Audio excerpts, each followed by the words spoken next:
Imagine stepping into a forgotten town, where the air feels thick with secrets and the shadows whisper of a past that refuses to die. These aren't just old buildings, they're haunted by the restless souls of those who met tragic ends. From vengeful ghosts to curses that still linger, these 10 California ghost towns hold dark stories you won't believe. What happened to those who dared enter? What remains, waiting in the silence? Stick with us until the very end, and you'll uncover the chilling truth behind each ghostly legend. Trust me, you won't want to miss a single story. Story 10. Allensworth, the Revenge of the Lost Souls. In the heart of California's San Joaquin Valley, surrounded by the vast farmlands and open desert, there lies an abandoned town that few ever visit. A ghost town, silent and desolate. This place is Allensworth, once a thriving community, founded on hope and ambition, but now left to rot, forgotten by most. However, the town's history isn't just one of abandonment. It's a history soaked in sorrow, betrayal, and unfulfilled dreams. And as the years pass, it's said that the ghosts of those who once lived here refuse to rest. Still angry, still seeking the justice they were denied in life. It all began in the early 1900s, when Allensworth was born out of a dream. It was founded in 1908 by Colonel Allen Allensworth, a former slave who had risen to prominence as a prominent figure in the African American community. He was a man of great vision, determined to create a sanctuary where black families could build their lives away from the oppression and racism that were rampant in the South and much of the rest of America. This town, Allensworth, was meant to be a beacon of freedom, a place of opportunity where African Americans could own land, build businesses, and live without fear. Colonel Allensworth, who had previously served as the first African American chaplain in the U.S. Army, poured his heart into the town's development. He secured funding and worked tirelessly to establish it as a thriving community.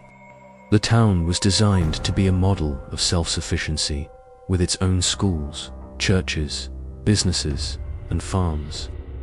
But despite the hope that filled the streets of Allensworth, the world outside the town was less than welcoming. As the years passed, the state of California and the US government showed little interest in supporting Allensworth. Its residents faced constant difficulties, from a lack of infrastructure to hostile neighbors who resented the success of this self-sustained black community.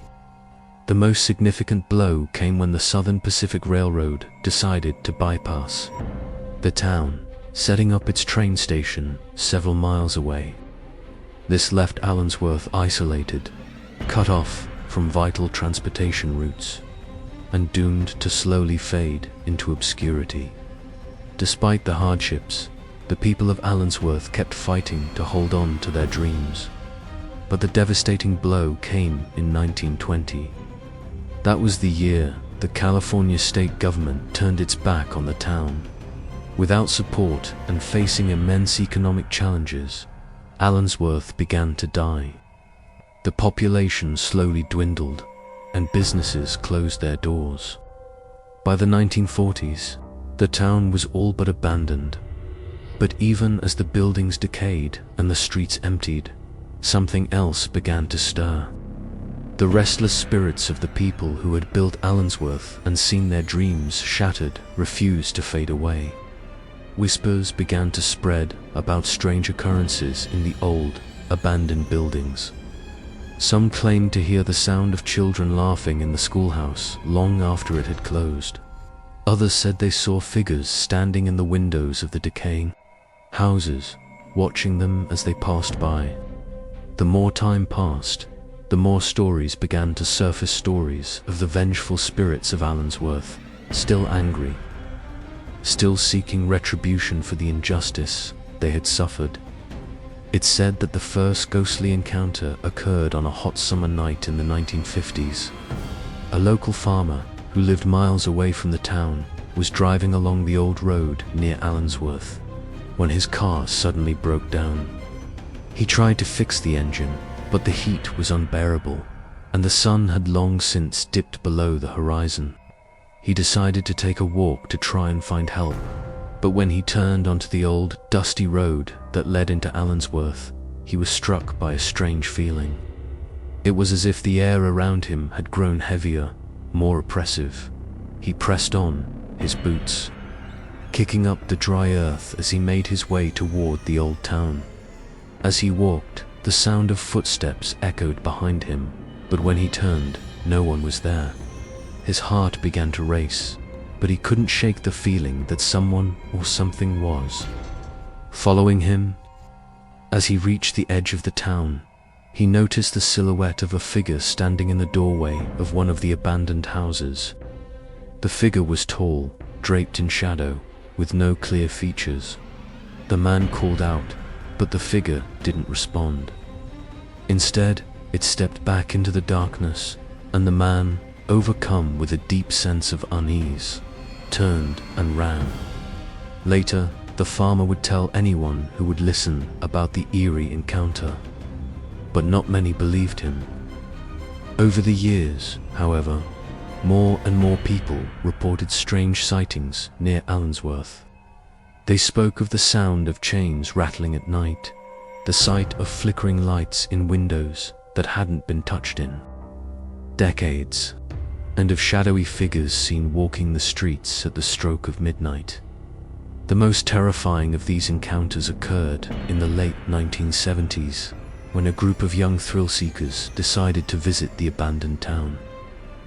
They had heard the rumors and thought they would see the place for themselves, perhaps take a few pictures and share the story with their friends.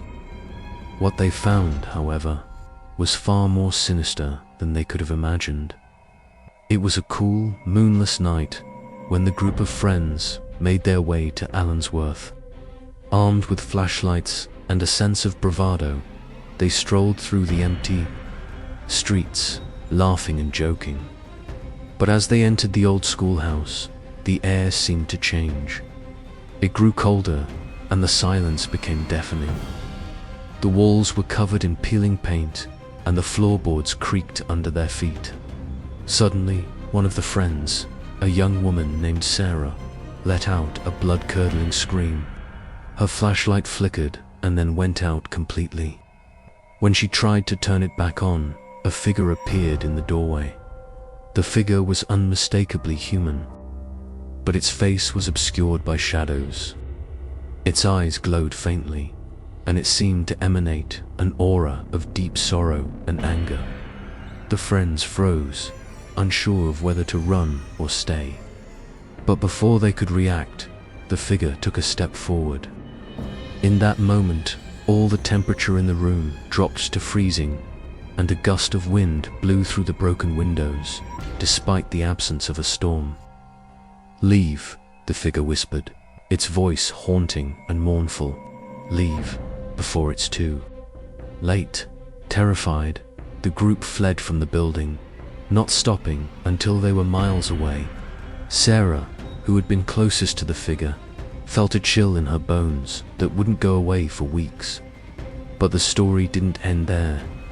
In the weeks following their terrifying experience, Sarah began to notice strange things happening to her. She would hear whispers calling her name when she was alone. She would see figures standing at the edge of her vision, only to disappear when she turned her head. It wasn't until she visited a local historian that she learned the truth about the spirit that had haunted Allensworth for so long. The figure they had seen was the ghost of a woman named Lillian, one of the original residents of Allensworth.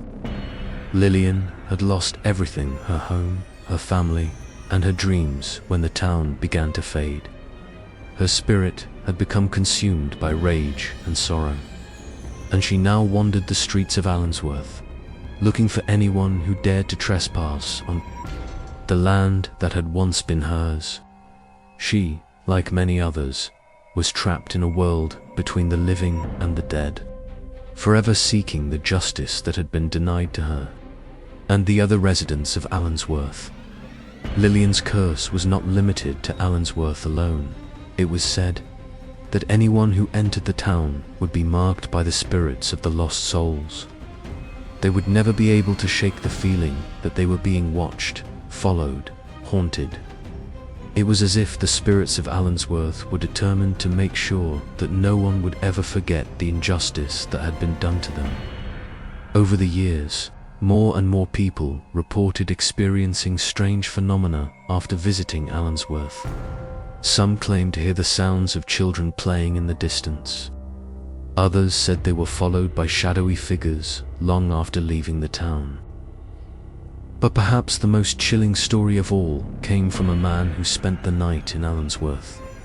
Determined to confront whatever haunted the town, the man, who was never named, set up camp in one of the old houses, intending to capture proof of the paranormal activity.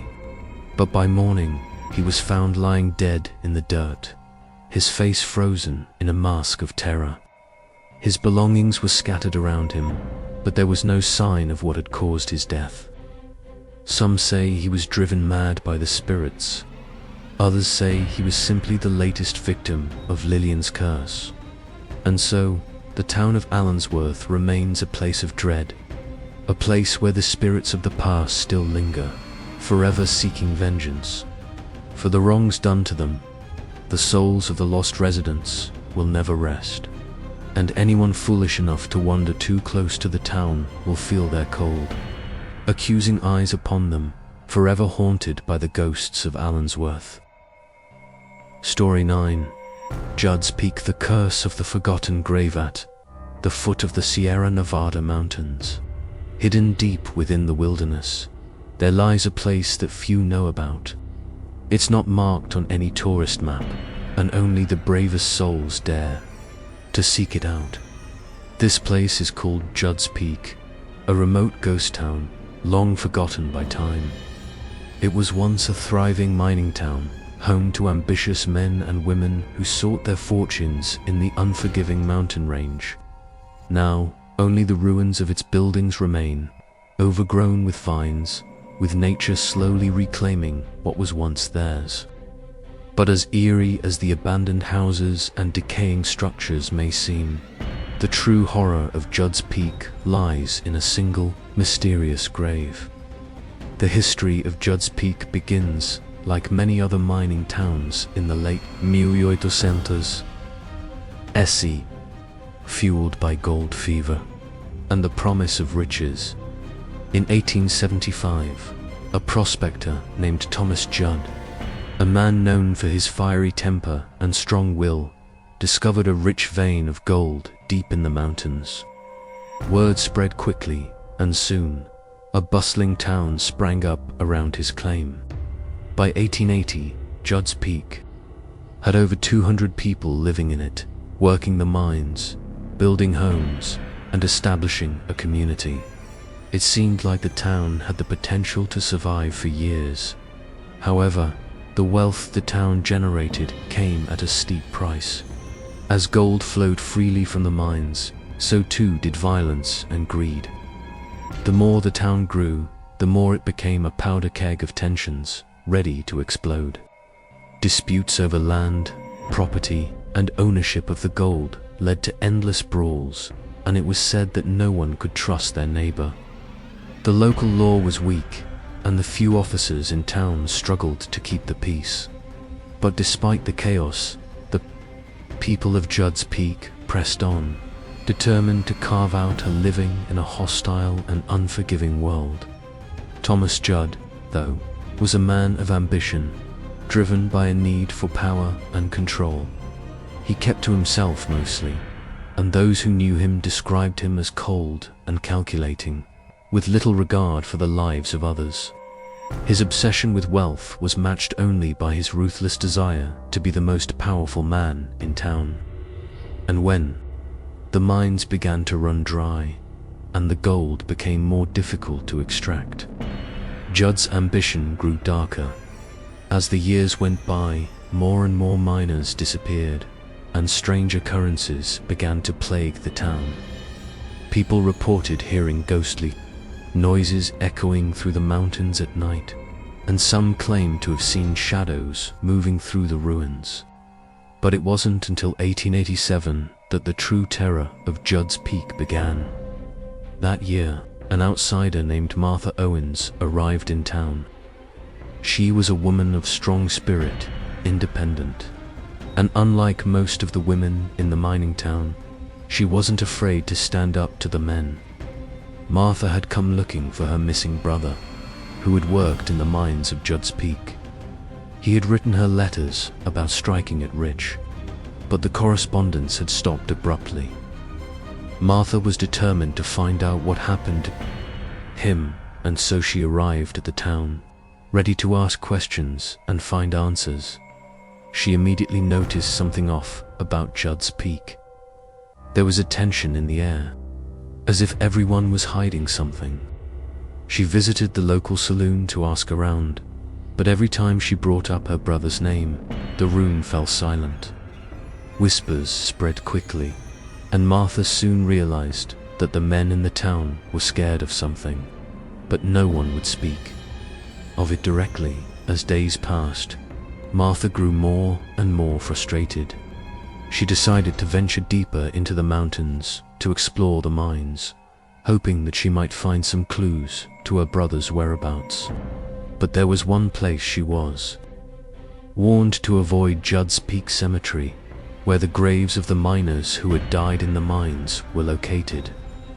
People said that the cemetery was cursed, that those who had ventured too close to the graves at night would hear voices calling to them from the earth, and that some who ventured in had never returned. Undeterred, Martha visited the cemetery anyway, desperate for answers. She was shocked at what she found there. The gravestones were old and worn, their inscriptions barely legible. But what caught her eye was one particular grave that was different from all the others. It was freshly dug, the soil still soft and uneven, and the headstone was crude, marked only with a single name: Sarah Judd. Martha's heart raced as she approached the grave. Sarah Judd was the wife of Thomas Judd, and from what Martha had heard, Sarah had mysteriously disappeared 2 years prior. No one knew what had happened to her, but rumors spread that she had fallen ill and died, and that her body had been buried quickly with little ceremony. Martha couldn't shake the feeling that there was something far darker at play, something that the town had hidden from her. That night, Martha stayed in the cemetery, watching the grave. It was then that she heard something, a soft whisper, faint at first, but growing louder. It seemed to be calling her name, beckoning her toward the grave. She stood frozen, unable to move as the whisper grew more urgent, more insistent. The air grew colder, and the wind picked up, rustling the leaves around her. And then, in the darkness, she saw it, a figure standing near the grave.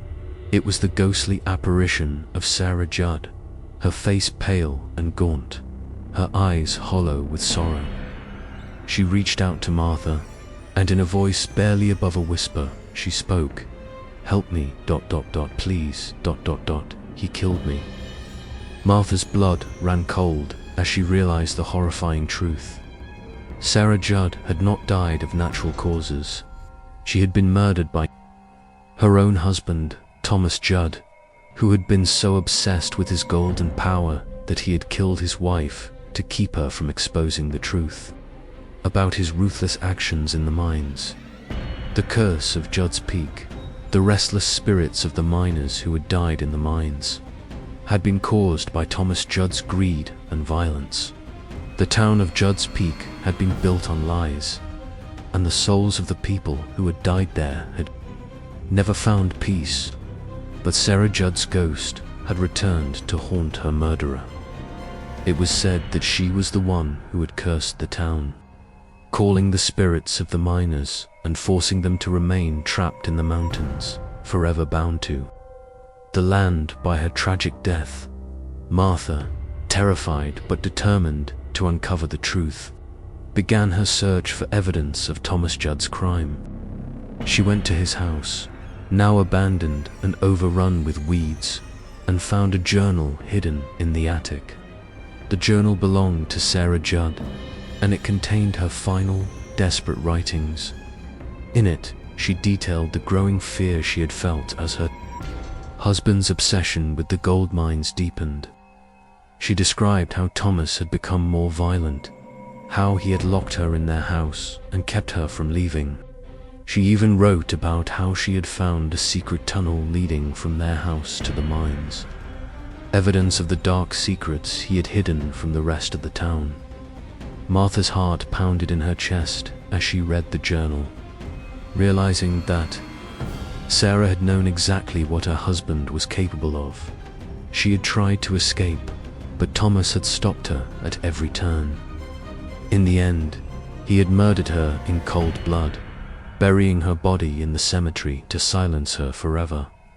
As Martha read the final pages of the journal, she understood what had to be done. The curse of Judd's Peak could only be broken if Sarah Judd's grave was honored and her murderer's name was revealed to the town. With the journal in hand, Martha returned to the cemetery to perform a ritual she had learned from the town's oldest residents. She spoke the words that would lift the curse, and as she did, the ground around Sarah Judd's grave began to shake. The air grew thick with energy, and a faint light appeared above the grave. Then, with a violent tremor, the earth cracked open, and from the depths, the spirit of Sarah Judd rose. Her face was no longer one of sorrow, but of relief, as if a heavy weight had been lifted from her soul. She looked at Martha with gratitude before vanishing into the night, her spirit finally free. But the curse of Judd's Peak did not end with Sarah. The restless spirits of the miners, trapped for so long, began to fade into the mist, leaving behind only the remnants of the town they had built. The ruins of Judd's Peak now stand as a silent testament to the horrors that once unfolded there. It is said that the town will never be fully restored, but those who visit the area will always feel the weight of the lost souls who once lived and died there. And as for Martha Owens, she left Judd's Peak, having solved the mystery that had haunted the town for decades. But some say she never truly left. Her name, like the spirits of the town, lingers in the air, a reminder of the curse that was lifted and the one that remains. Story 8. Randsburg, the demon in the mines. At the foot of the El Paso Mountains, tucked away in the dry expanse of the California desert, sits an eerie ghost town, Randsburg.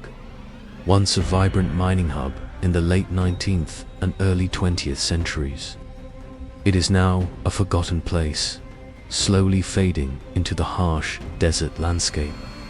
Abandoned houses, broken windows, and rusted mining tools are scattered throughout the town. It is a place that time left behind, forgotten by most, but not by the spirits that linger there. Randsburg was founded in 1895, when gold was discovered in the hills surrounding the area. It quickly became a thriving mining town, attracting thousands of hopeful prospectors looking to strike it rich. For nearly 2 decades, the town boomed, and the mines produced great wealth. But as quickly as the prosperity came, it began to fade. By the 1920s, the gold veins ran dry, and Randsburg fell into a slow and inevitable decline, though the town was abandoned. The darkness that lingered over it didn't fade with time. For years, rumors persisted among the few who visited or passed. Through Randsburg, locals whispered of strange happenings, of eerie voices coming from the depths of the mines, of miners who had vanished without a trace. But it wasn't until the 1930s that the true horror of Randsburg would be uncovered something darker, something far worse than any mere ghost or haunting. The story began with a man named Joseph Harlow. Harlow was a prospector who arrived in Randsburg during the town's final years of prosperity. Unlike most, he wasn't interested in the gold. He was drawn to the mystery of the land itself, to the strange energy that seemed to emanate from the desert. Harlow was a quiet, enigmatic man, a loner who preferred to keep to himself. Over time, he became known among the miners for his peculiar behavior. He would disappear into the hills for days, sometimes weeks at a time, and would return with strange stories of his journeys. On one of these excursions, Harlow ventured into the El Paso Mountains in search of a hidden cave he had heard rumors of. This cave, according to local legend, was said to hold a wealth of gold, a motherlode far richer than anything anyone had ever seen. But there were also whispers of a curse that surrounded the cave, a curse that had claimed the lives of several men who had sought the treasure before Harlow. Still, driven by an obsession with the unknown, Harlow was undeterred. When he returned to Randsburg, he was not the same man who had left. His face was gaunt, his eyes sunken and wide with fear. His hands shook, and his voice was barely a whisper. He claimed to have found the cave, but he said it wasn't just gold that was hidden in the darkness. Something far darker, far older, had been buried there. He spoke of an ancient evil that resided deep within the earth, a creature that had been trapped for centuries, waiting for the right moment to escape. Harlow's warning was dismissed by most of the miners as madness, the ramblings of a man who had spent too much time in the desert sun. But there were a few who took him seriously, especially when strange occurrences began to happen shortly after his return. Miners who had worked the deepest shafts in the town began to vanish without a trace, their disappearances shrouded in mystery. Some reported hearing strange growls and guttural sounds from the depths of the mine. Others claimed they felt an unnatural chill creeping up their spines, as if something was watching them from the dark recesses of the tunnels.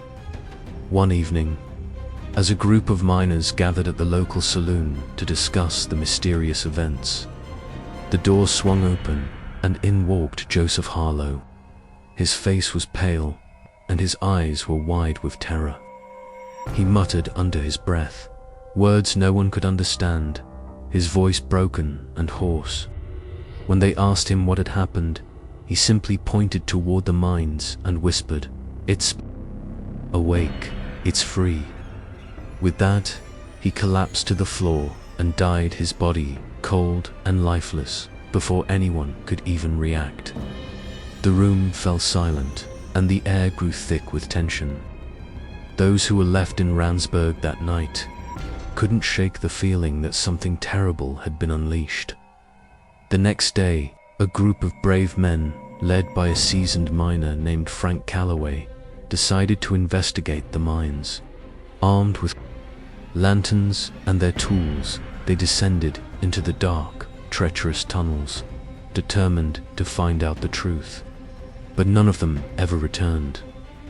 The news of their disappearance spread quickly throughout the town, sending a wave of fear and panic through the remaining residents.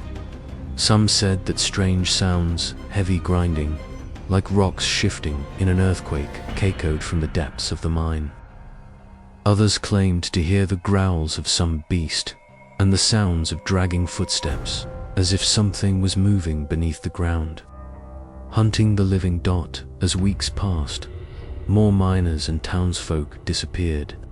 It became clear that something was living within the dark tunnels of the mine, something ancient, something predatory. But the few remaining survivors dared not speak of it.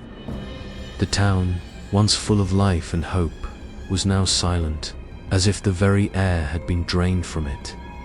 It was during the darkest days of Randsburg's decline that a man named Samuel Harrow came to the town. Harrow was a man of science, a geologist, who had heard the strange rumors about Randsburg and had come to investigate. He was skeptical of the supernatural claims, believing them to be the result of overactive imaginations or fear-induced hysteria. Harrow arrived in Randsburg, hoping to disprove the rumors and to learn more about the mineral deposits in the area. But when he saw the desolation that had taken over the town, he realized that something was horribly wrong. Most of the buildings were abandoned, and the few remaining residents spoke in hushed tones, as if afraid to be overheard. Harrow spoke to the last few survivors, but their accounts only confirmed what he had feared. Something was stalking the miners in the mines, something that was not of this world. Determined to get to the bottom of the mystery, Harrow descended into the mines, not believing in the supernatural tales that had plagued the town. He brought with him scientific instruments, convinced that the phenomenon could be explained by some sort of natural occurrence. But as he ventured deeper into the tunnels, Harrow encountered something that defied all explanation. There, in the deepest part of the mine, he found an ancient symbol carved into the stone walls. It was a symbol that he had seen in old texts from ancient cultures, one that represented a demon, an entity that had once been worshipped by a long-forgotten civilization. The symbol was a warning, a seal meant to keep the demon trapped beneath the earth. But something had broken the seal. Something had awakened the creature that had been bound for centuries. Harrow's discovery was the final piece of the puzzle, and as he realized the full scope of what had happened, the ground beneath his feet began to shake. He turned just in time to see a massive, shadowy figure emerging from the darkness, its eyes glowing with a sickly red light. The creature was enormous, its body covered in scales, its claws sharp and deadly. It growled in a deep, guttural voice, the sound echoing through the mine like the roar of a lion. Harrow ran, but the demon was fast. It was relentless.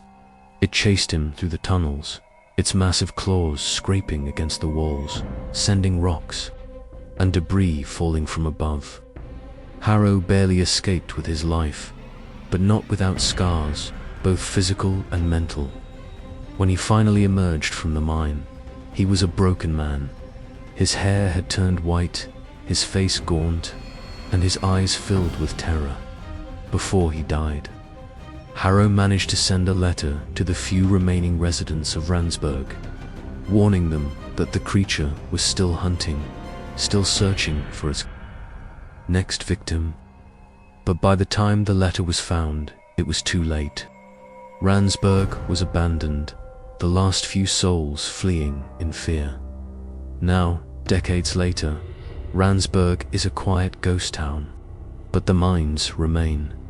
No one dares enter them. But some say that, on certain nights, when the moon is full and the wind howls through the barren hills, you can still hear the growls of the demon echoing from the depths of the mine. And some claim that the creature is still there, still waiting for the next person to come to close, to awaken it once again. The town is cursed, trapped in a cycle of fear and terror that refuses to die. It is said that the demon will never leave the land, bound by the very earth it was trapped in, but only for as long as no one dares to disturb its grave. And so, Randsburg remains, a ghost town forgotten by time, but never forgotten by the evil that still dwells beneath its ground. Story 7. Shasta, the vengeful miner. Tucked away in the rolling hills of Northern California lies a ghost town with a dark past. Shasta, once a prosperous gold mining town, it now sits in eerie silence, with its crumbling buildings and forgotten streets, a shadow of its former self.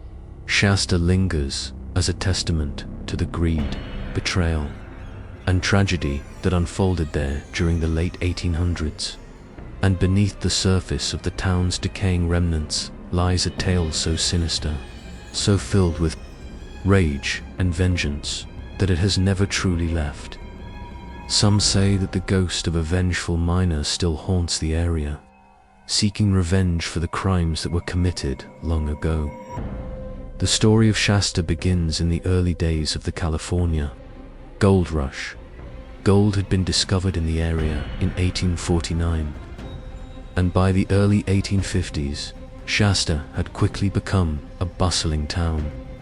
Prospectors, miners, and fortune seekers poured into the region, all hoping to strike it rich. Shasta was founded as a trading post and served as the center of commerce for the surrounding mining camps. By 1852, it was a thriving community with hotels, saloons, stores, and even a newspaper. But with prosperity came greed, and the peaceful nature of the town began to erode.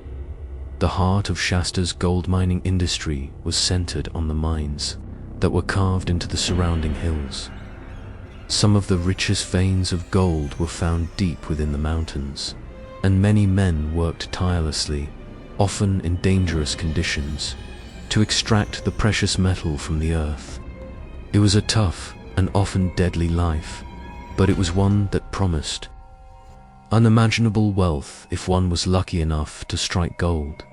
Among those who worked the mines was a man named Sam Carrington.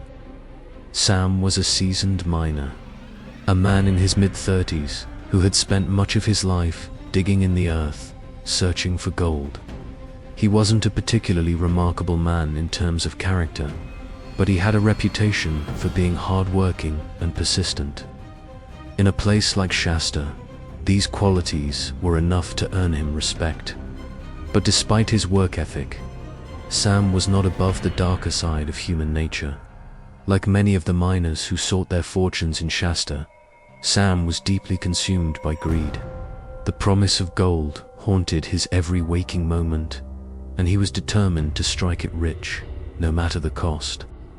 It wasn't long before Sam's obsession with gold began to lead him down a dangerous path.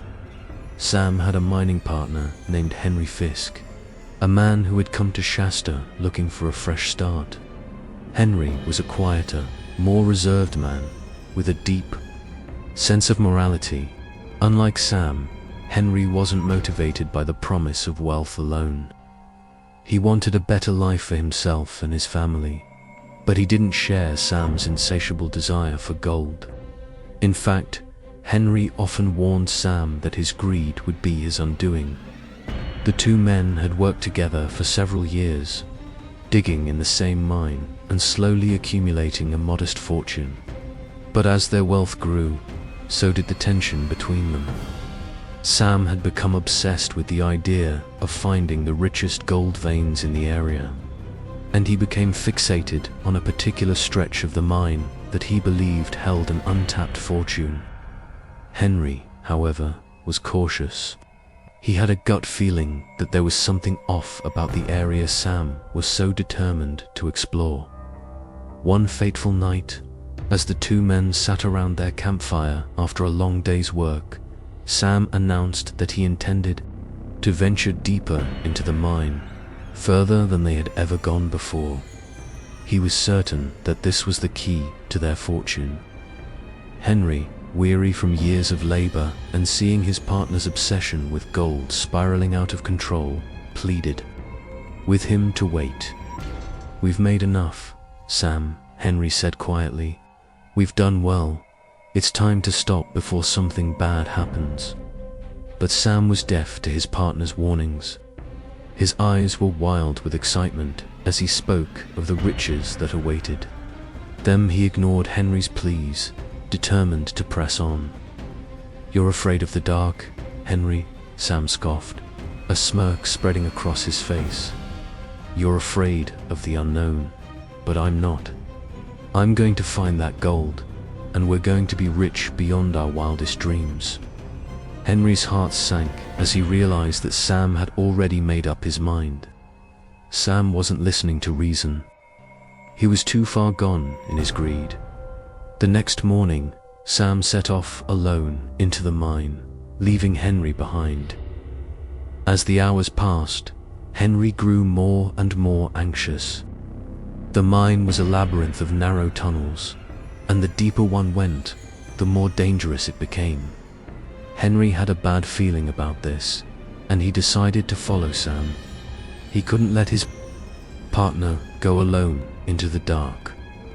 It was late in the afternoon when Henry finally found Sam. He was standing in a section of the mine that had never been explored before, staring at something with a mixture of awe and horror in his eyes. The air was thick with dust, and the scent of earth and rock filled Henry's nostrils. "Sam, what are you doing here?" Henry called out, his voice echoing off the walls. Sam didn't turn round. He was focused on something in the shadows, something that Henry couldn't see. "I've found it," Sam whispered, his voice trembling with excitement. "The richest vein of gold, ... It's here. I can feel it." Henry stepped closer, his eyes widening as he saw the glint of gold embedded in the rocks. But there was something else there, something that made Henry's blood run cold. The walls of the tunnel were lined with strange symbols, carved deep into the stone.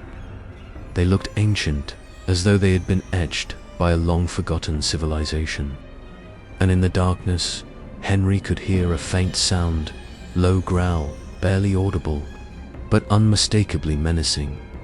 "Sam, we need to leave," Henry said urgently.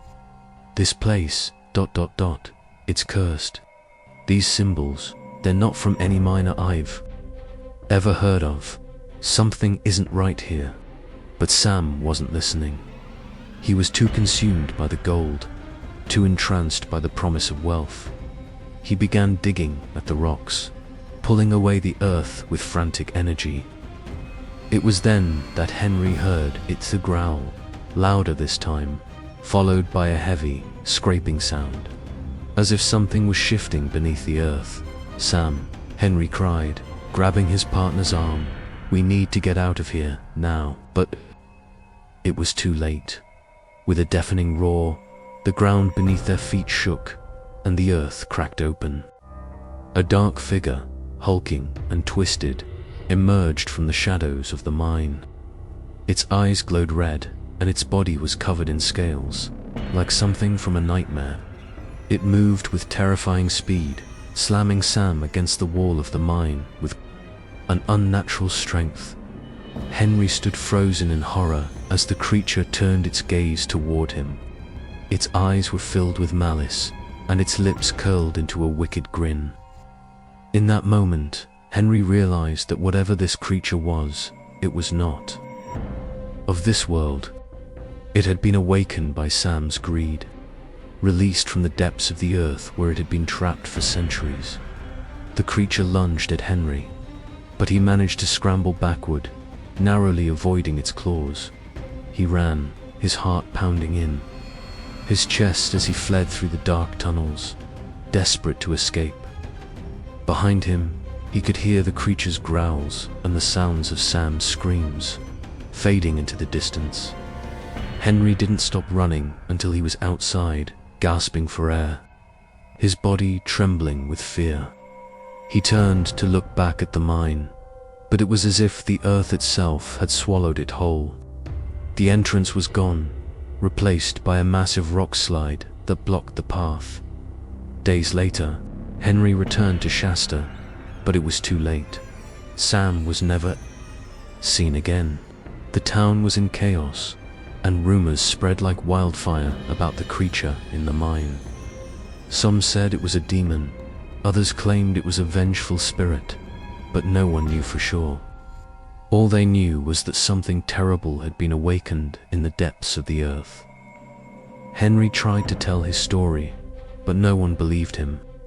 The townsfolk were too afraid, too shaken by the events that had unfolded.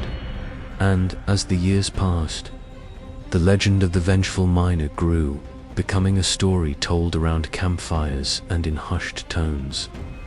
It was said that Sam's ghost still haunted the area, driven by the greed that had consumed him, seeking revenge on anyone who dared to enter the mine. To this day, the ruins of Shasta stand as a silent reminder of the dangers of greed and obsession.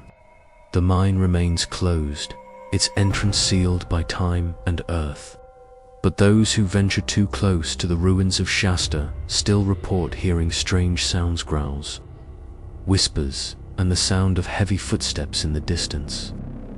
And some say that, on the darkest of nights, the figure of a miner can be seen walking the streets, still searching for the gold that once consumed him. Story 6. Cerro Gordo, the phantom sheriff nestled in the desolate, rugged landscape of the eastern Sierra Nevada mountains. Cerro Gordo stands as a silent testament to a forgotten era. Once a thriving silver mining town during the late 1800s, it now lies abandoned and crumbling, a place where nature has reclaimed the earth and time has buried the lives that once flourished there.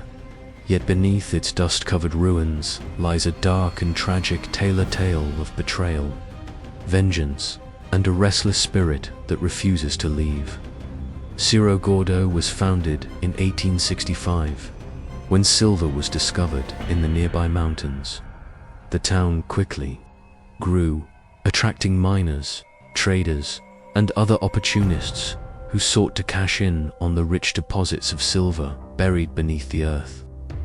At its peak, the town boasted a population of over 450 residents, complete with saloons, stores, a hotel, and even a bustling schoolhouse.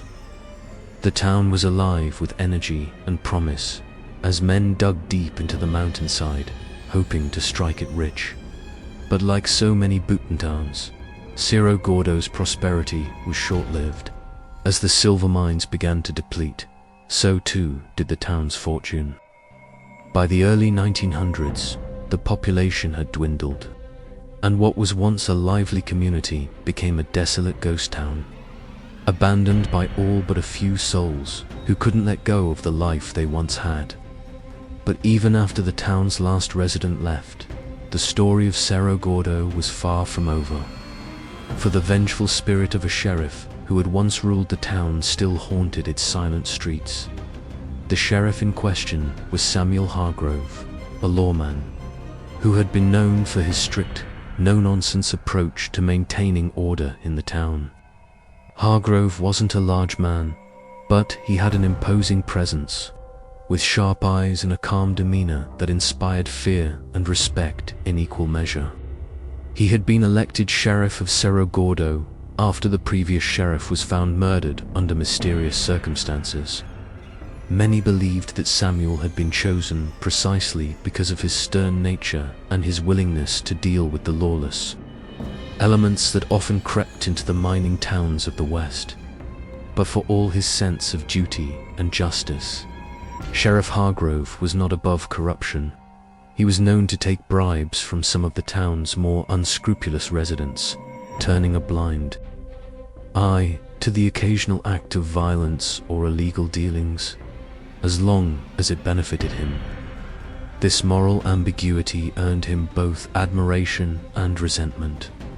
He was a man who could enforce the law with brutal efficiency, but also a man who could be swayed by money or power when it suited him. The real trouble began when a notorious outlaw named Raymond Red Callahan rode into Cerro Gordo. Red Callahan had made a name for himself as a ruthless gunfighter and robber, feared across the West for his violent tendencies and his ability to escape justice. He and his gang of outlaws had been robbing and terrorizing small towns throughout the region, and it was only a matter of time before they set their sights on Cerro Gordo. At first, Sheriff Hargrove tried to maintain control over the town, warning the miners and townsfolk to stay alert and report any suspicious activity.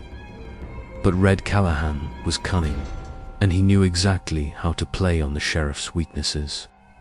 It wasn't long before he had blackmailed Hargrove into a dirty deal. Callahan would be allowed to operate in the town without interference from the law. In exchange for a substantial bribe, Hargrove, already deeply indebted to his own vices, accepted the deal. The town was soon overrun with Red's gang, and the lawlessness that had once been controlled by the sheriff's iron grip began to spiral out of control. People were frightened, but few dared to speak out. Knowing that Sheriff Hargrove was now on the side of the outlaws, it wasn't long before Hargrove's own deputy, a man named William Bill Drayton, discovered the sheriff's betrayal. Bill was an honest man, known for his integrity and loyalty to the law. He had been with Sheriff Hargrove for years, and he had always looked up to him as a mentor. But when Bill uncovered the full extent of the sheriff's corruption, he was horrified. The deal with Red Callahan had gone too far, and Bill knew that the town would soon be destroyed if Hargrove's actions weren't stopped. One evening, after a long day of futile attempts to restore order, Bill confronted the sheriff in his office.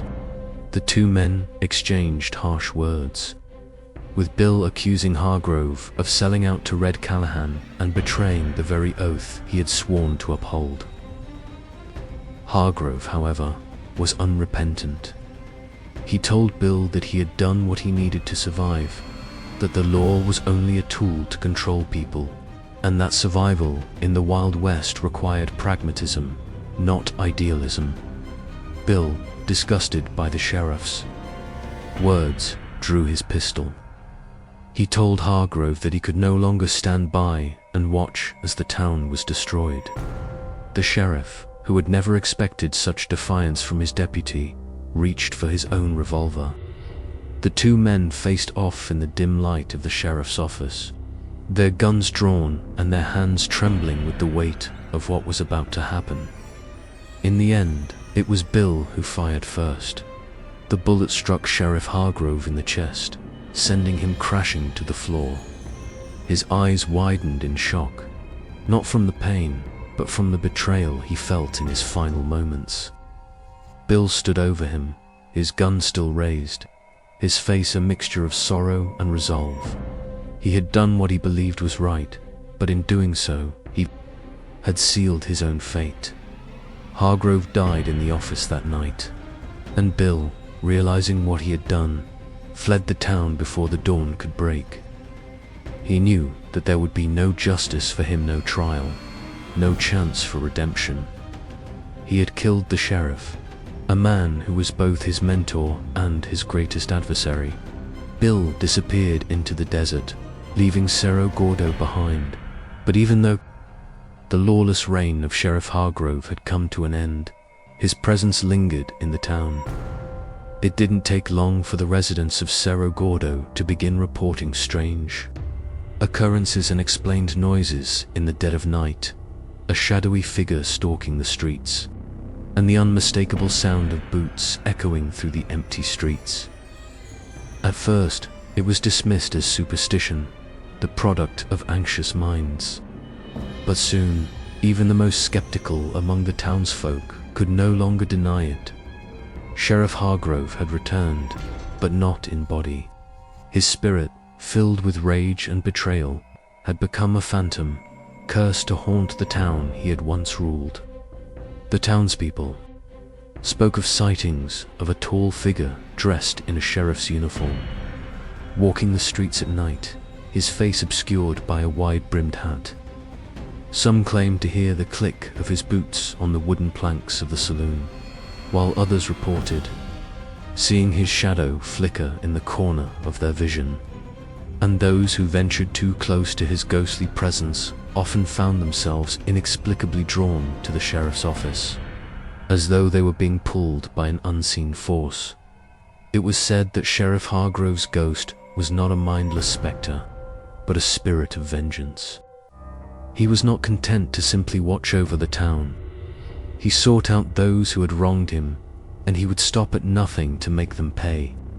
For those who had aided Red Callahan, for those who had stood by as the town descended into chaos, the sheriff's phantom became an avenging force demanding justice from beyond the grave. One night, a young miner named Tom Collins, who had been one of the few who had not left the town when the mines dried up, wandered the streets, drawn by an unnatural pull. As he passed the old sheriff's office, he saw the figure standing in the doorway, its form dark and indistinct. Without thinking, Tom stepped closer, drawn by some unexplainable force. As he approached, the figure turned to face him. Tom froze as the ghostly sheriff raised his hand and pointed toward the mine where Red Callahan's gang had hidden their stolen treasure. The figure spoke, its voice low and cold, a whisper carried on the wind. "Find the gold. It is the last chance for redemption." Tom, terrified but compelled, followed the ghost's instructions, hoping that in some way he could end the curse that had haunted the town for so long. He ventured into the mine that had once been the source of so much wealth, but it was there that he encountered the full force of the sheriff's wrath. The mine was a labyrinth of tunnels, and as Tom made his way deeper, he felt as though something was watching him. The air grew colder, and the walls seemed to close in around him. And then, in the darkened corner of the mine, he saw the sheriff again. The ghost was standing motionless, his eyes glowing with an eerie light. Tom, his heart racing, knew that he had made a terrible mistake in seeking out the treasure. The ghost would never let him leave. Tom's last words were a desperate scream, a cry for mercy that echoed through the tunnels, but it was swallowed by the darkness. The next morning, Tom was found near the entrance of the mine, his body cold and lifeless, a look of sheer terror etched on his face. Cerro Gordo, now completely deserted, remains a place of dread. Its once thriving streets are empty, its buildings hollowed out by time.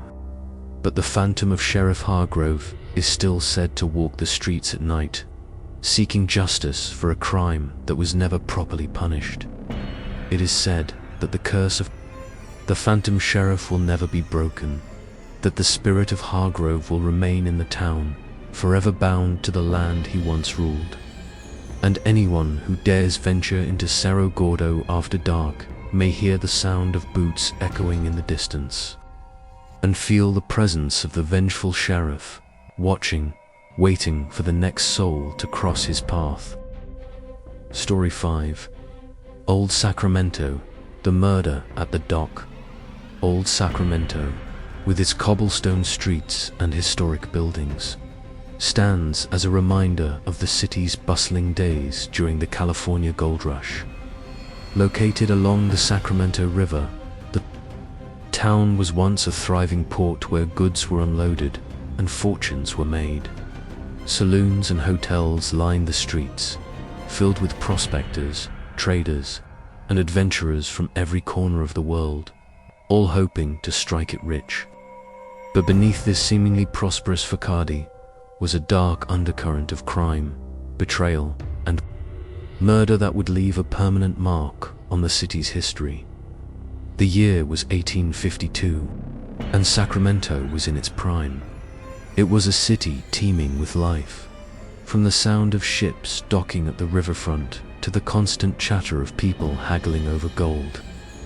It was also a city where fortunes could be lost as quickly as they were made. In the midst of this excitement and chaos, there existed a man named William Blake, whose death would cast a long shadow over old Sacramento's history. William Blake was a man of mystery, a quiet, unassuming figure. He had arrived in Sacramento a few months prior with little to his name but a trunk filled with letters and a few bags of gold. He claimed to be a businessman, one who had come to the city to seek new opportunities. However, rumors swirled that his past was darker, that he had once been involved in unsavory dealings in the East, and was now trying to start over in California. His reputation was as murky as the Sacramento River itself, but no one dared question him outright. Blake had rented a modest room at the old Sacramento Hotel, where he kept to himself for the most part. He was often seen walking along the riverfront, his eyes fixed on the water, lost in thought. But there was something unsettling about him. His cold, calculating gaze seemed to suggest that he was always watching, always waiting for something or someone. One evening, Blake made a rare appearance at the local saloon. He had arrived early, as if he were expecting someone. He ordered a drink and sat at a corner table, his back to the wall. His eyes scanned the room, looking for someone or something. The bartender, a man named George Whitaker, had served Blake on several occasions but never felt completely comfortable around him. There was something about the man that made George uneasy, like a predator waiting to strike. It was at this saloon where Blake first crossed paths with a man named John Carter, a well-known gambler and former soldier who had recently arrived in Sacramento. Carter was a charismatic figure, known for his charm and his ability to win at any game of chance. But while he appeared friendly, there was a darkness to him as well, something that hinted at the violence that lurked beneath his smooth exterior. John Carter approached Blake's table, a smile on his face and a drink in his hand. Blake looked up, his face impassive as Carter took a seat across from him. "Evening, sir," Carter said, his voice smooth. "I couldn't help but notice you sitting here all alone. Care for some company?" Blake studied Carter for a moment, his cold blue eyes betraying no emotion. "I prefer solitude," Blake replied curtly, "but I suppose there's no harm in a drink." The two men exchanged pleasantries, and for a while it seemed as though the conversation was harmless. But as the night wore on, it became clear that their discussion wasn't as casual as it appeared. Blake had begun asking Carter about his past, probing for information about his time as a soldier and gambler. Carter, sensing an opportunity, began talking more freely, though he was careful not to reveal too much. As the night progressed, it became apparent that Blake was looking for something specific that Carter might have had in his possession. Blake's questions became sharper, more insistent, and Carter began to feel the tension in the air. It was as though Blake had been waiting for this moment all along, just biding his time at that moment. The conversation took a darker turn. "I've heard rumors," Blake said quietly, his eyes narrowing. "Rumors about a certain shipment that came through the river docks not long ago. A shipment of gold." Carter's expression tightened, and he leaned forward, his voice lowered. "What about it?" "I hear it was part of the shipment you were supposed to deliver," Blake continued, his words laced with accusation. "But you never made the delivery, did you?" Carter stiffened. The air around them seemed to grow heavier, and George Whitaker, watching from the bar, couldn't help but feel that something was about to happen. Blake's voice was calm, but there was an edge to it, a razor-sharp edge that made everyone within earshot feel uneasy. "I don't know what you're talking about," Carter said, his tone defensive. "I've made every delivery I've been asked to." Blake's eyes narrowed. "You're lying." Before Carter could respond, Blake stood up and slammed his hand down on the table, causing a few of the nearby patrons to jump. The room grew silent, all eyes turning to the two men. "I know what you've done," Blake said, his voice cold and low. "You stole that gold, and now you're going to pay for it." Carter stood up quickly, his chair scraping across the wooden floor. The room was tense. everyone waiting for the inevitable confrontation. Carter's hand hovered near the holster of his pistol, but Blake was faster. In one smooth motion, he drew his own gun and aimed it directly at Carter's chest. "Don't even think about it," Blake warned, his voice ice-cold. "You're not walking out of here." The saloon fell silent as everyone watched, frozen in place. No one dared to intervene for fear of getting caught in the crossfire. George Whitaker had seen his share of violence in this town, but this felt different. There was a deadly calm about Blake, a sense of finality that left no room for negotiation. "You've made a grave mistake," Carter said, his voice steady despite the fear in his eyes. "You think you're the only one who's looking for that gold? There are men who will come for it, and they won't hesitate to kill anyone who gets in their way." Blake didn't flinch. Instead, he tightened his grip on the pistol, his finger hovering over the trigger. "I'm not worried about them," he said coldly. "I'm worried about you." In that moment, Blake pulled the trigger. The sound of the gunshot echoed throughout the saloon, causing a few of the patrons to duck under the tables.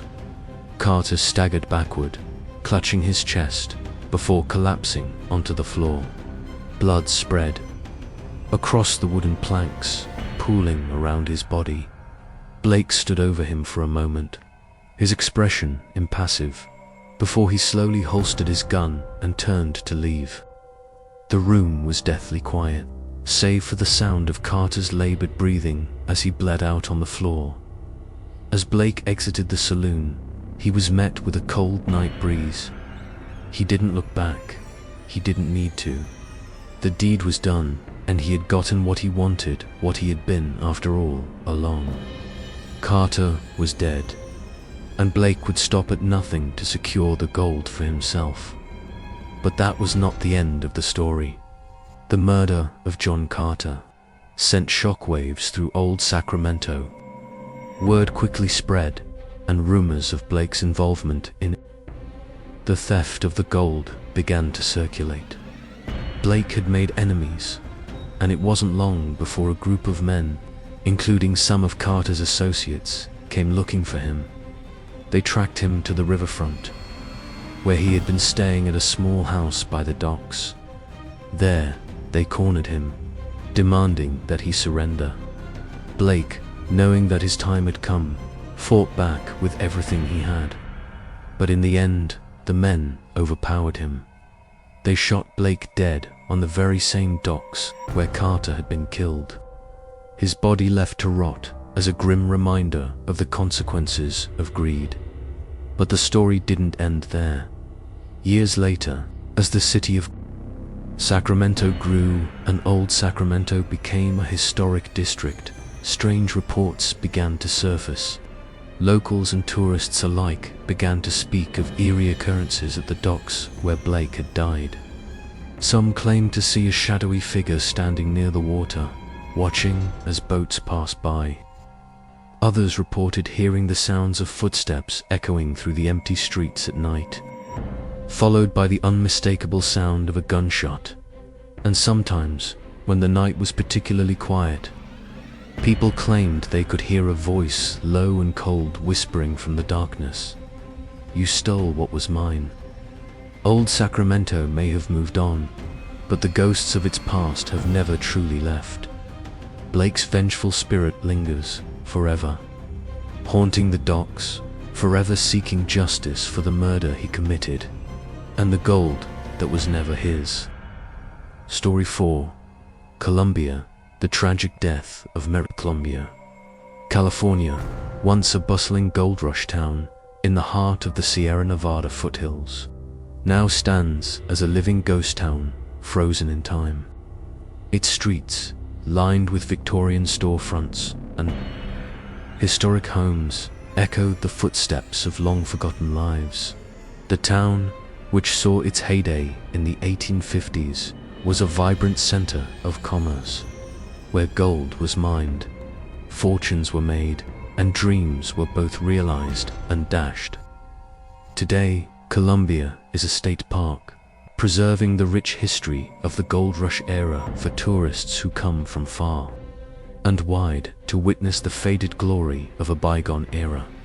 But beneath the charm of its well-preserved buildings and cobblestone streets, there lies a darker tale of love, betrayal, and a tragic death that still haunts the town to this day.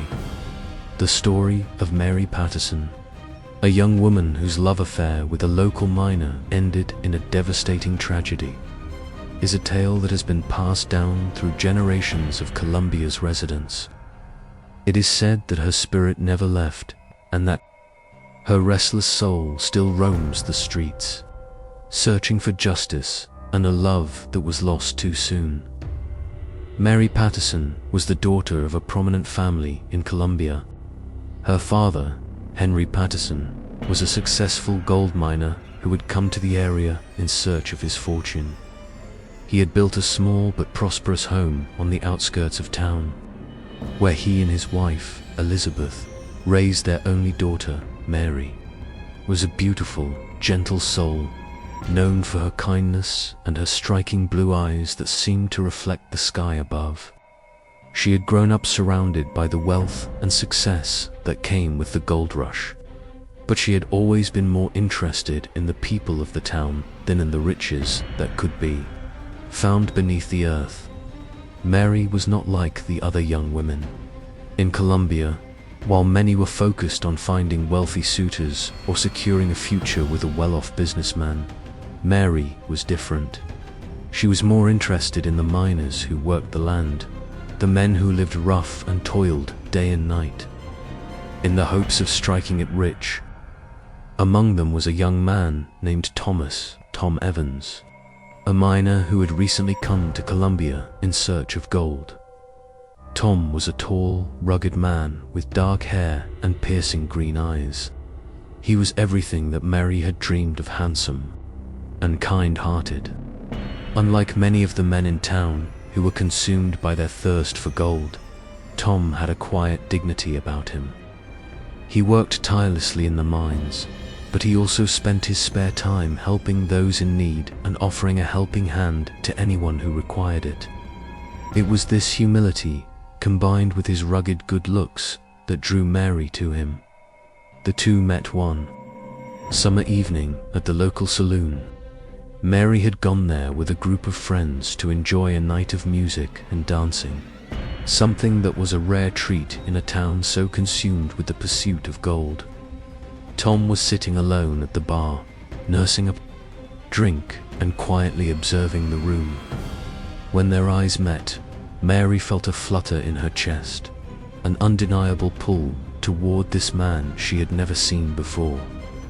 There was something in his gaze that spoke to her, something that made her feel as though she had known him for a lifetime. They spoke briefly, exchanging pleasantries, but it wasn't long before Mary found herself in his company for the rest of the evening. The two of them talked about their lives, their hopes, and their dreams.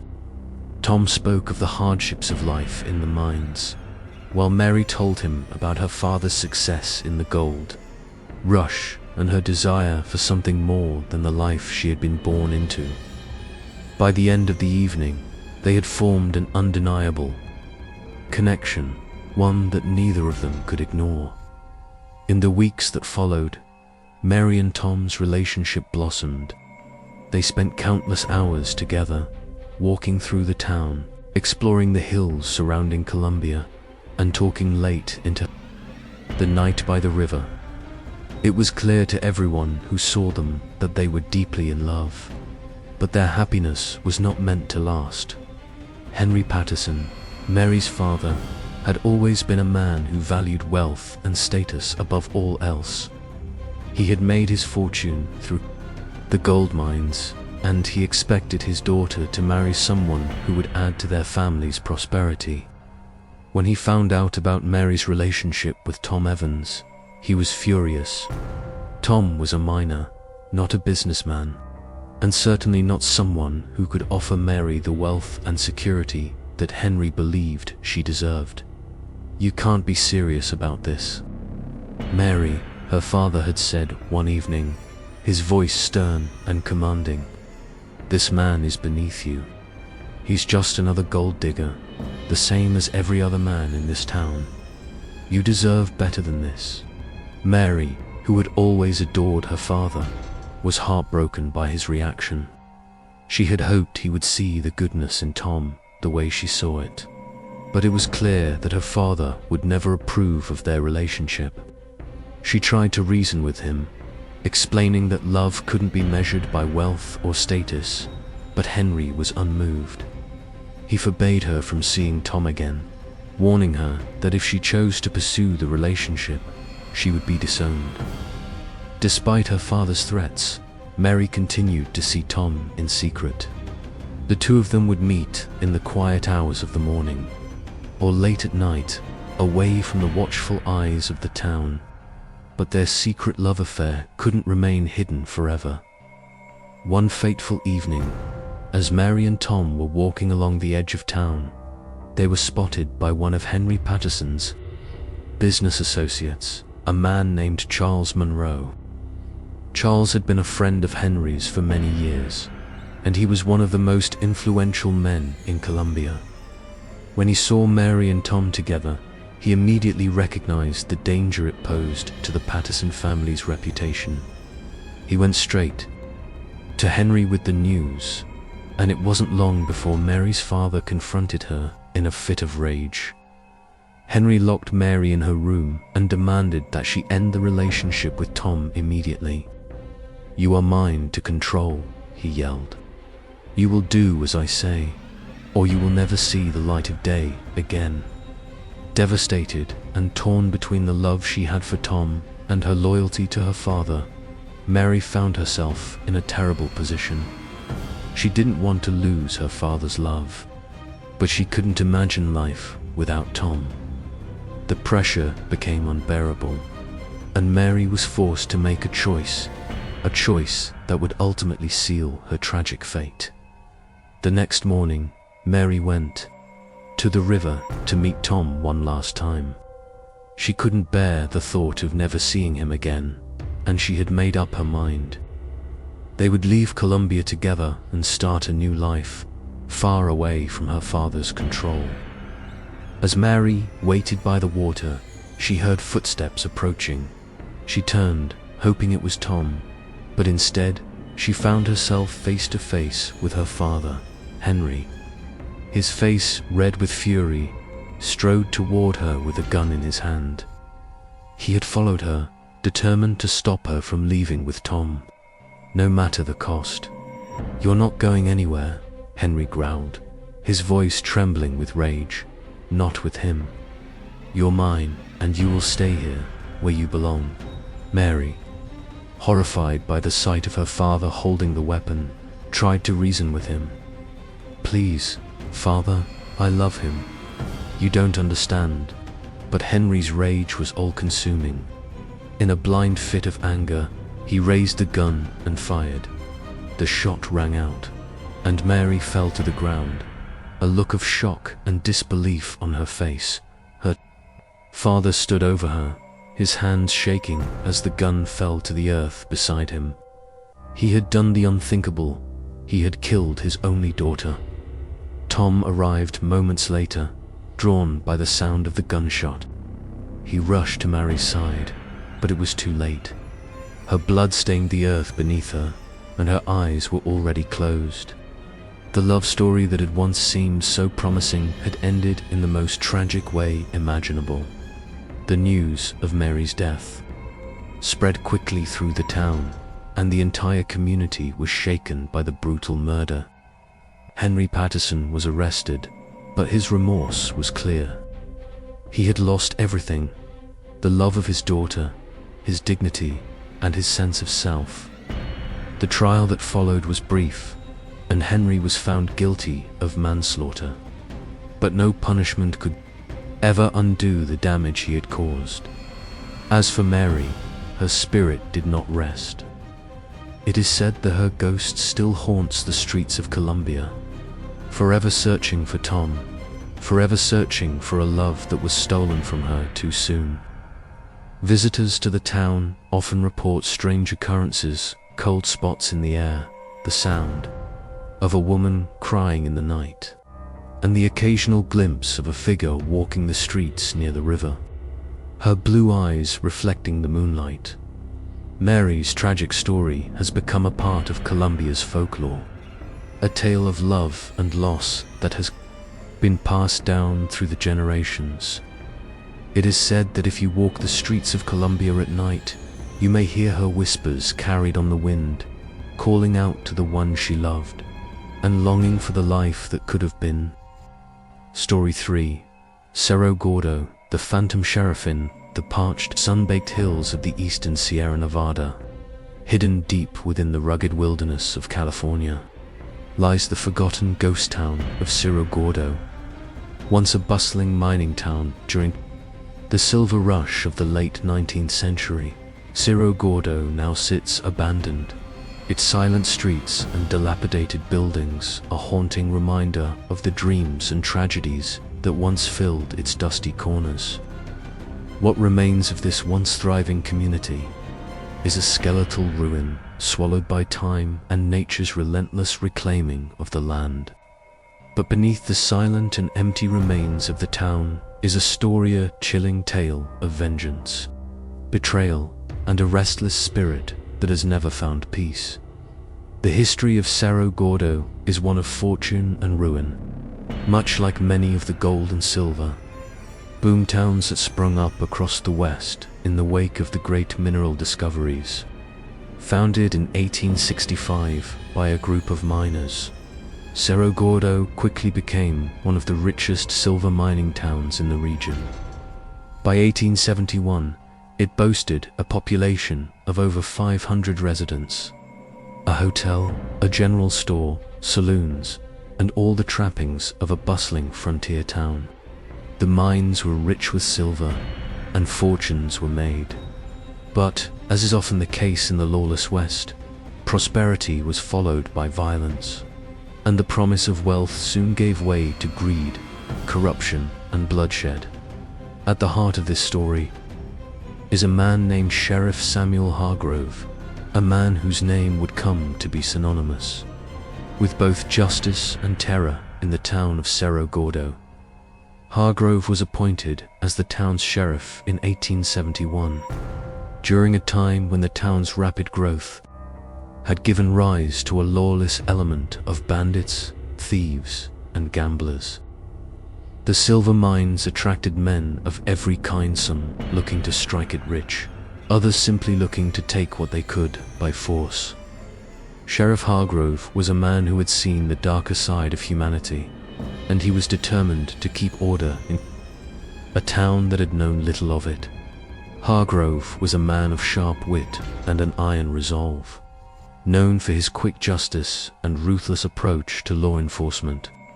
He believed in the power of fear, and his reputation was built on the many men he had locked away or chased out of town with a little more than a grim stare.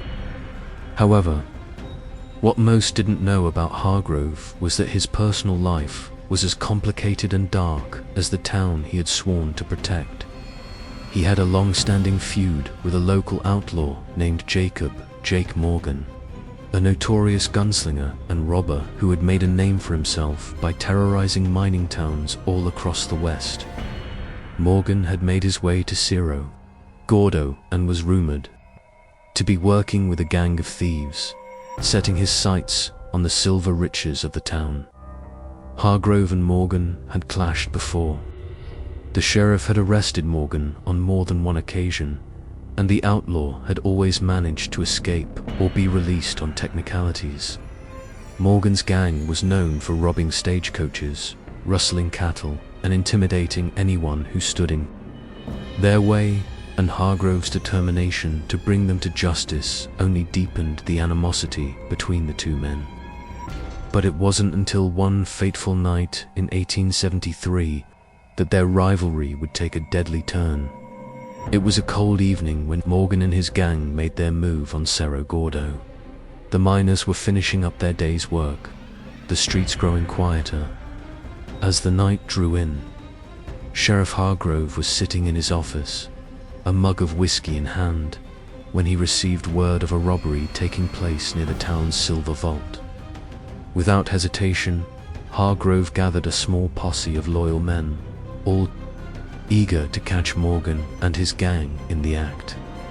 The plan was simple: catch them before they could escape with the town's precious silver. The posse set out under the cover of darkness, their horses' hooves muffled by the snow-dusted ground.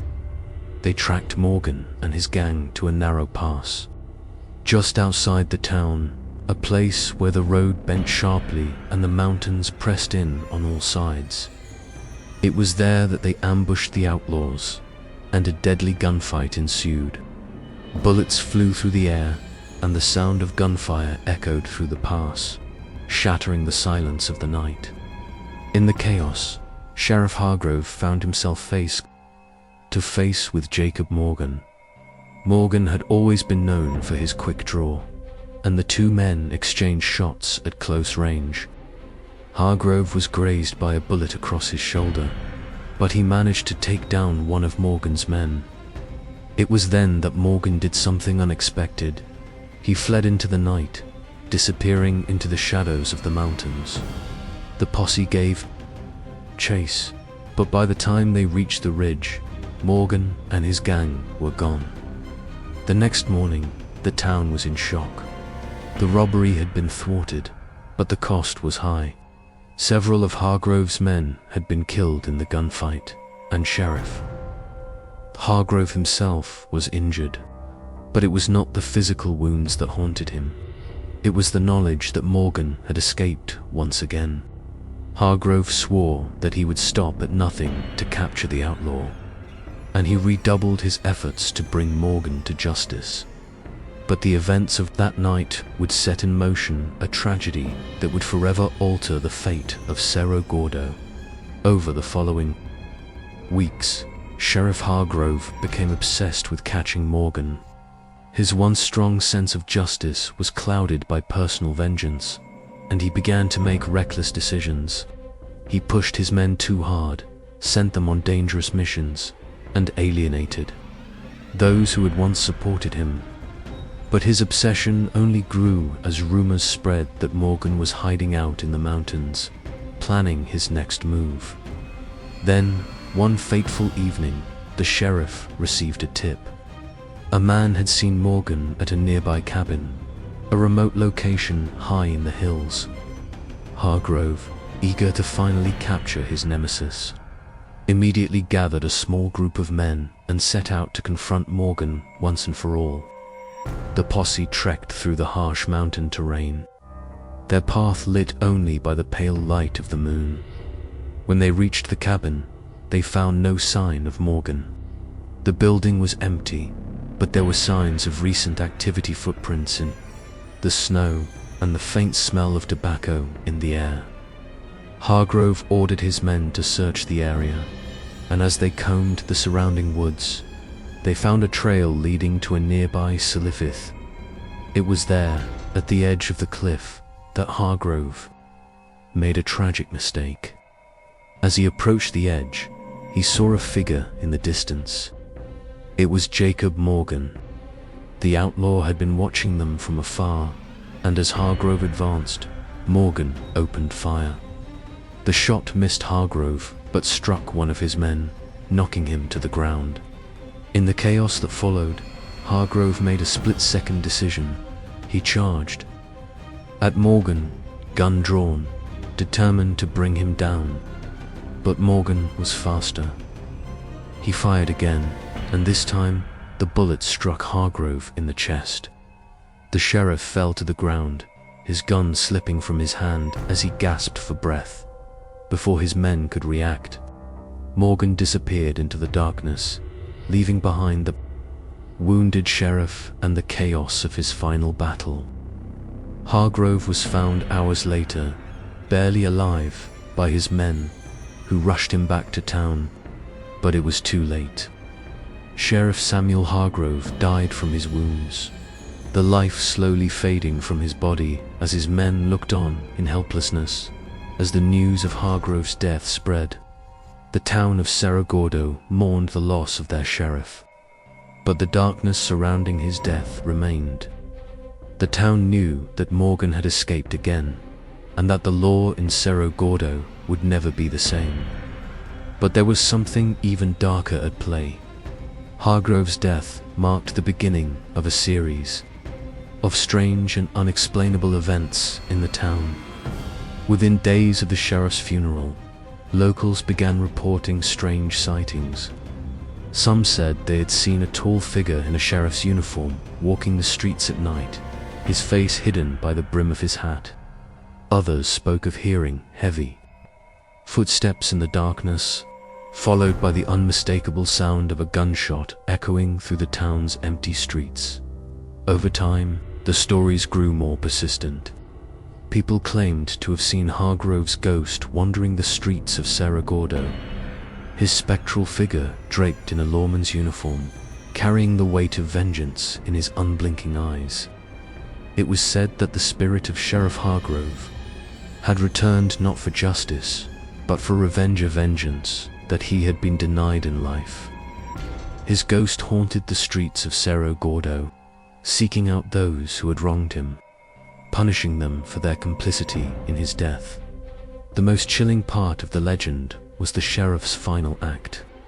It was said that those who ventured too close to the sheriff's office or the mountains where Hargrove had died were never seen again. Some believed that the sheriff's ghost would drag them to the spot of his death, forever trapping them in his vengeful grip. Others spoke of hearing whispers in the wind, the faint sound of boots echoing in the distance, as if the sheriff was still out there, hunting the town for those who had failed to bring Morgan to justice. The legend of the phantom sheriff grew, and Cerro Gordo became a place that no one dared visit after dark. The town had fallen silent, its streets empty, its buildings decaying under the weight of its haunted past.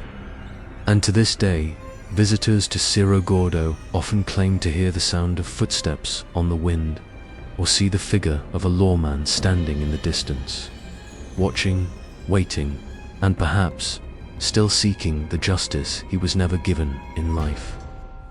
Story 2. Calico, the haunting of the ghost train in the Mojave Desert.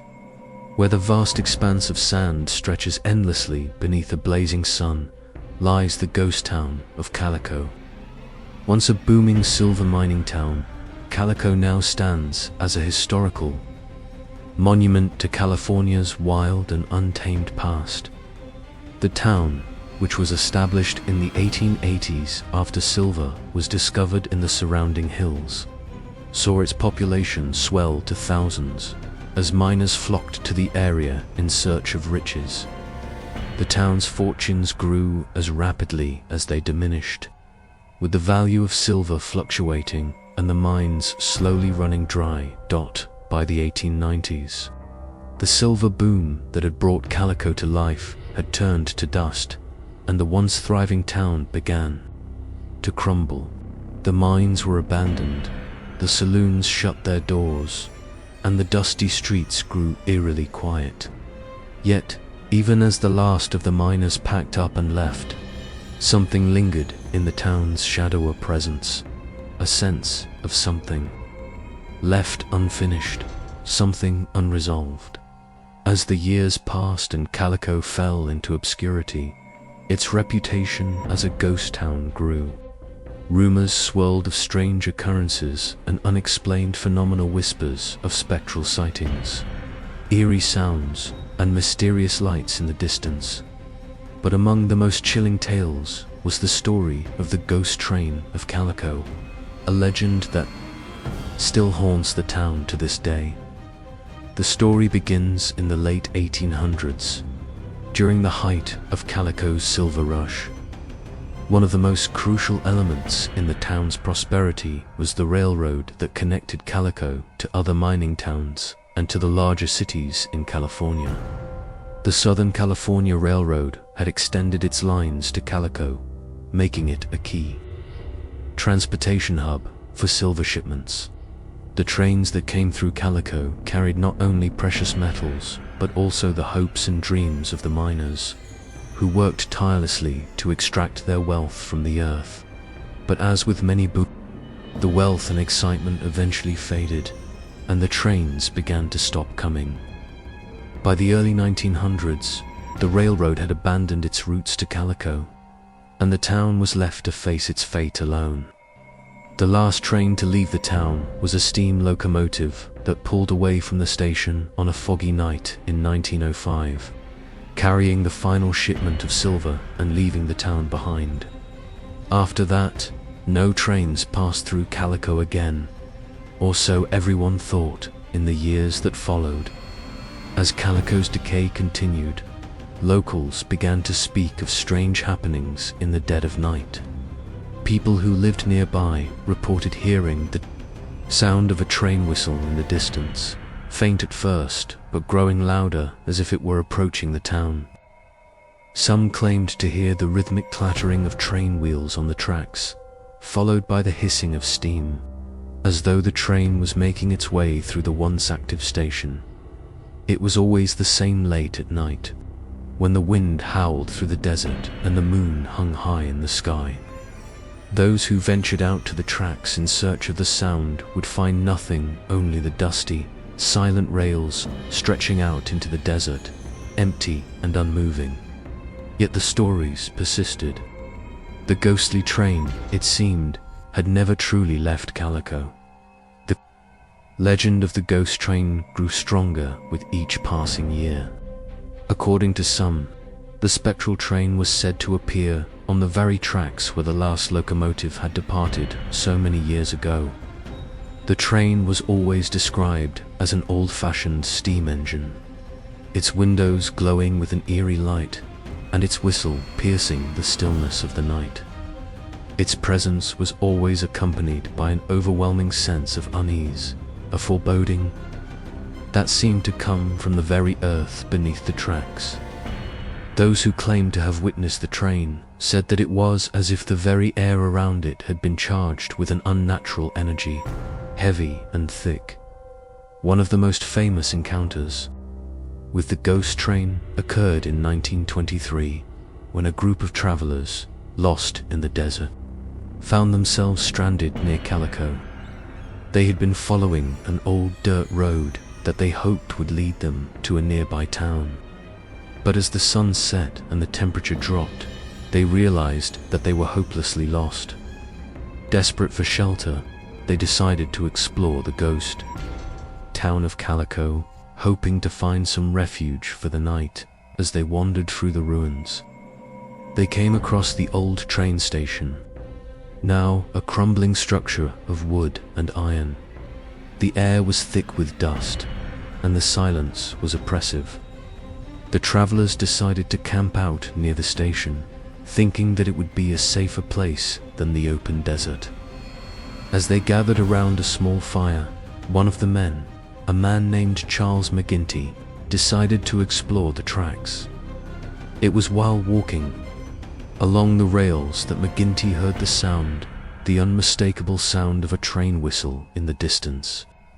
It was faint at first, almost like a dream, but as he walked farther down the tracks, the sound grew louder and more distinct. His heart raced as he realized that the sound was coming closer. The ground beneath his feet seemed to vibrate, and the wind picked up, whipping the dust around him. McGinty turned back toward the others and called out to them, but they could not hear him over the increasing sound of the train. He stumbled backward, panic rising in his chest as the sound of the whistle grew deafening. It was then that he saw it, a shadowy figure moving toward him down the tracks. The faint outline of an old steam engine materialized in the darkness, its headlights glowing with an otherworldly light. Frozen with fear, McGinty could do nothing but watch as the train approached, the wheels clattering against the rails with an intensity that shook the ground. It was a strange sight, a train that appeared to be moving faster than any train he had ever seen, yet there was no sound of a conductor, no sign of any passengers. It was as if the train was nothing but an illusion, a memory that had come to life. The air around him was thick with tension, as if the very atmosphere was charged with the ghosts of the past. Suddenly, the train passed right through him, through the very spot where he stood. He felt the cold rush of air as the train passed, but there was no physical impact, no touch. It was as if the train was a phantom, passing through the world of the living but never truly existing in it. When McGinty regained his senses, the train had vanished. The sound of the whistle, the clattering of the wheels, and the glowing light were all gone. He turned around and rushed back to the camp, gasping for breath and trembling with terror. He recounted his experience to the others, but they dismissed it as a figment of his imagination, a trick of the desert heat and fatigue. But McGinty knew what he had seen. He had witnessed something that defied explanation, something that went beyond the boundaries of reason and reality. The ghost train was real, and it had returned to Calico. As time went on, the sightings of the ghost train became more frequent. Visitors to Calico, especially those who stayed overnight, reported hearing the train's whistle in the night, seeing the flickering lights of the engine, and even feeling the vibrations of the tracks beneath their feet. Some believed that the ghost train was the manifestation of the souls of the miners who had died in the mines, doomed to relive their final journey forever. Others believed that it was the result of some unfinished business, a curse placed upon the town and the railroad after the silver boom had come to an end. No one could explain the phenomenon, but many who experienced it felt a profound sense of unease, as if they had stumbled upon something that should not be disturbed. The train seemed to carry with it an aura of tragedy, a reminder of the lives lost and the dreams shattered by the harsh realities of the gold rush. The ghost train of Calico was a symbol of the town's rise and fall, its glory and its despair. Forever trapped in time to this day, visitors to Calico still claim to hear the sound of the train's whistle echoing through the desert at night. Some say they have seen the train in the distance, its glowing lights casting an eerie glow on the horizon. Others claim to have felt the ground tremble beneath their feet as the phantom train rolls through the town, just as it did more than a century ago. And so, the legend of the ghost train endures, a haunting reminder of Calico's past, of the men who came seeking fortune and the price they paid for it. The town may be abandoned, the mines long since emptied, but the train continues to run, carrying the ghosts of the past with it. And as long as the tracks remain, it seems, the ghost train will never stop. Story 1. Bodie, the curse of the silver mine in the desolate hills of California's eastern Sierra. Far from the comforts of modern civilization, there lies the ghost town of Bodie. Once a bustling gold and silver mining hub, Bodie now stands as a skeleton of its former self, a forgotten relic swallowed by time, dust, and nature's unrelenting hand. Bodie's decline was as swift as its rise. Once a town of 10,000 residents, it is now inhabited only by the wind, the occasional curious traveler, and according to some angry, restless spirits, Bodie is known for one thing above all else: the curse that plagued it from the very beginning. Curse that seems to have taken hold of its silver mine and the men who worked it. The history of Bodie begins in 1859, when a prospector named W.S. Bodie discovered gold in the hills surrounding the area. The find quickly led to a boom, and in just a few short years, Bodie became one of the largest gold mining camps in California. But it wasn't just gold that was discovered beneath the earth, it was silver. The silver veins in the area were rich, and soon, silver miners arrived in droves. hoping to strike it rich in a town that seemed to promise wealth and opportunity. By 1879, the town was in full swing. Bodie had become a lawless, chaotic place. Saloons, brothels, and gambling halls lined the main street, while the miners worked the silver veins deep below the earth. The silver mines in Bodie were some of the richest in California, and fortunes were made overnight. But with wealth came greed, and with greed came violence. It was in these early years, as Bodie was beginning to grow and prosper, that the first signs of trouble began to appear. Miners working in the silver mine reported strange occurrences deep within the tunnels, sounds of footsteps when no one was around, whispers in the darkness, and the eerie feeling of being watched. Some miners claimed to have seen ghostly figures walking through the tunnels without a clear source of light, while others heard distant laughter echoing off the walls. But these were merely strange happenings that no one could explain. That is, until the accidents began. The first major tragedy to befall the town occurred in 1867, when a cave-in took the lives of a dozen miners. The collapse happened in one of the deepest shafts, and while the town's officials tried to keep the details quiet, rumors spread like wildfire. Some claimed that the cave-in had been caused by the ghosts of miners who had died before, their restless spirits seeking revenge. Others said that the mine itself was cursed, that the silver veins were so rich that they came at a terrible price. But the most unsettling theory was that the curse had been placed upon the town by an ancient entity, something malevolent that had been disturbed when the miners broke into the depths of the earth. Despite the tragedy, life in Bodie went on.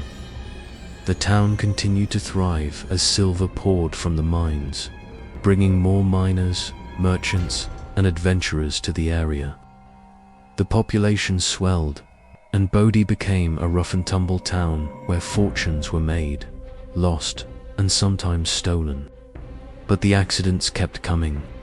Cave-ins, explosions, and mysterious disappearances plagued the miners working the deep veins. Each time something terrible happened, the whispers about the curse grew louder. Some miners began to refuse to work in the deepest shafts, saying that the silver was too tempting, too powerful, and that those who dug too greedily would pay the price. It was during this period, in 1879, that a man named George Gus Ferguson arrived in Bodie. Ferguson was a seasoned miner with a reputation for being able to strike it rich in even the most difficult conditions. He had heard about the rich silver veins of Bodie and decided to make his fortune in the town. At first, things went well. Ferguson quickly secured a claim in one of the mine's richest veins, and he began to extract silver at an unprecedented rate. Within weeks, he was considered one of the town's wealthiest men. But with wealth came more temptation, and Ferguson soon became obsessed with his silver. Ferguson began to work longer hours, spending days and nights deep in the mine, digging deeper and deeper into the earth.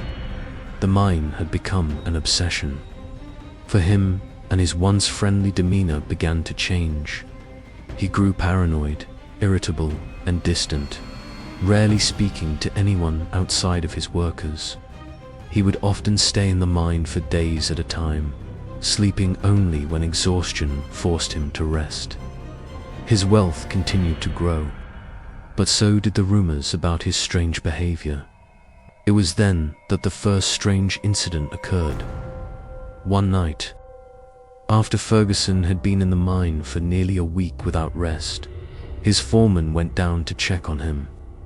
The foreman, a man named Henry Sykes, entered the mine and made his way to Ferguson's worksite. He found the tunnel eerily silent, and when he reached the end of the shaft, he was horrified by what he saw. Ferguson was standing in front of a massive silver vein, his pickaxe raised high, staring at the rock as if in a trance. But it was not the sight of Ferguson that shocked Sykes. It was the strange, glowing markings on the walls of the mine. Symbols that had never been seen before. Symbols that seemed to shimmer with a faint, otherworldly light. Sykes approached Ferguson, calling his name. When the man turned to face him, his eyes were wild, filled with a manic energy that Sykes had never seen before. "The silver," Ferguson muttered. "It's calling me. Can't you hear it?" Before Sykes could respond, Ferguson raised his pickaxe and struck the wall with a loud crash. The ground beneath their feet trembled, and the mine seemed to groan in response, as if something deep within the earth was awakening.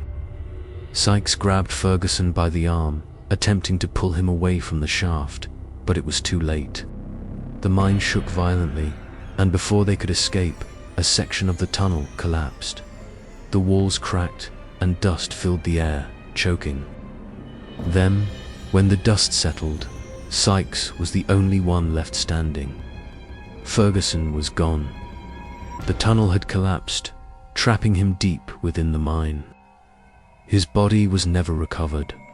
The loss of Ferguson sent shockwaves through Bodie. The once proud miner had been claimed by the very silver that had brought him wealth. But it wasn't just his death that caused fear to grip the town. It was the mysterious symbols that had appeared on the mine's walls, symbols that no one could explain. Those who ventured near the mine after the collapse reported hearing whispers coming from deep within the earth. Whispers that seemed to call out to them, urging them to come closer. But the most terrifying part of the story came months later, when strange sightings began to occur in the town. Miners who had worked with Ferguson claimed to see his ghost in the streets, walking silently through the town, his face twisted in anger and madness. It was said that he could be heard mumbling about the silver and the curse that had claimed him. Some claimed to hear him whispering from the depths of the mine, warning others to stay away. But no one dared to listen. As Bodie's silver mine continued to produce wealth, the tragedies kept piling up. Miners continued to disappear in the night, and strange accidents seemed to happen with alarming frequency. It wasn't long before the town's residents began to leave. They could no longer ignore the eerie happenings, the sounds of unseen footsteps, the ghostly figures that appeared in the corners of their vision, and the ever-present whispers that seemed to come from the walls of the mine itself. By the 1880s, the population of Bodie had dwindled, and the once prosperous town became a ghost town. The mines were left abandoned, and the wealth that had once been so abundant in the hills of Bodie was now gone. But the curse of the silver mine did not fade. To this day, those who visit Bodie report strange occurrences. Some claim to hear the sound of pickaxes striking rock in the distance, or to see a shadowy figure standing at the entrance to the mine. Others say that if you stand near the mine at night, you can hear the whispers of the lost miners urging you to come closer, warning you of the curse that still lingers. The curse of Bodie's silver mine remains a dark chapter in the town's history, a reminder of the dangers that can come with greed and the price that must be paid for disturbing the earth's secrets. The town of Bodie may be abandoned, but the Silverlong with the ghosts and the curse remains, waiting for the next soul brave or foolish enough to seek its riches. As the sun sets over the ruins of Bodie, the chilling whispers of its cursed silver mine linger in the air. The town may be abandoned, but its dark past remains, a warning to those who dare to seek riches from the earth. Bodie's tragic history continues to haunt those who wander too close to its forgotten streets. Are you brave enough to visit and uncover its secrets? The ghosts of the miners still watch, waiting for the next soul to fall victim to the curse. Discover the legend of Bodie if you dare do Do you believe in curses? Share your thoughts below